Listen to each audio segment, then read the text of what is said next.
Donc comment ça fonctionne? Eh bien, la pratique de pleine conscience permet de se dégager des automatismes psychologiques, comme je vous l'avais dit,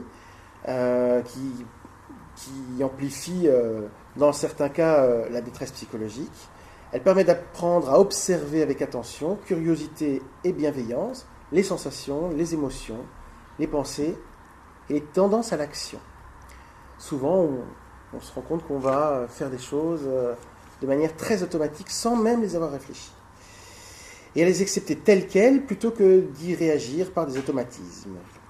Et donc, la pleine conscience se propose de tenter de réguler la détresse psychologique. Oui. Donc, on disait tout à l'heure, c'est donc un entraînement mental. Hein, c'est vraiment des exercices, un travail à faire pour que le cerveau puisse, on va dire, acquérir cette capacité à se recentrer sur ses sensations, sur sa respiration. On ne va pas dire, enfin, peut-être pas dire de façon naturelle, mais en tout cas avec un entraînement qui correspond.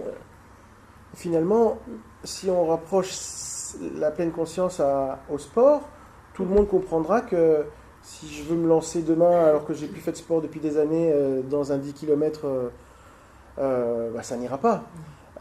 Et si je cours une fois par mois, il y a de fortes chances que ça n'aille pas non plus très fort.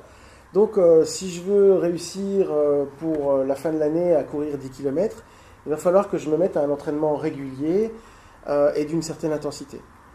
La pleine conscience, c'est ça.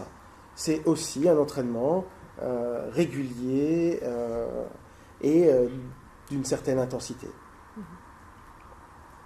Alors, donc on va être dans l'acceptation de faire l'expérience qui porte sur le vécu émotionnel, on l'a dit tout à l'heure. Quand on a des émotions négatives, quand on ne se sent pas bien ou même des douleurs, qu'est-ce qui se passe? On a tendance à ne pas accepter ce qui se passe, à ne pas accepter l'émotion qui nous habite. Hein, ce qui est normal, on va essayer de fuir, on n'a pas envie de ressentir des choses qui sont douloureuses, qui font mal. On va avoir tendance à supprimer ces émotions. Mais ces émotions, elles sont là. Les supprimer, tenter de les supprimer, ça va être épuisant, ça va être fatigant parce qu'on ne peut pas les supprimer. Donc on va être vraiment dans une acceptation de l'émotion, quelle qu'elle soit,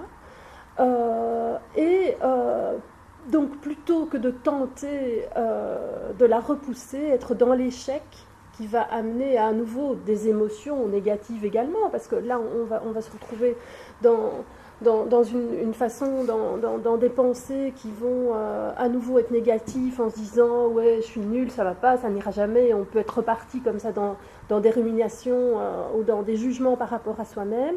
Ici on va accepter, on va observer ce qui se passe. Et on va aussi, avec l'entraînement, se rendre compte que ça passe, que c'est là, que ça ne sert à rien de se battre contre et que ça passe.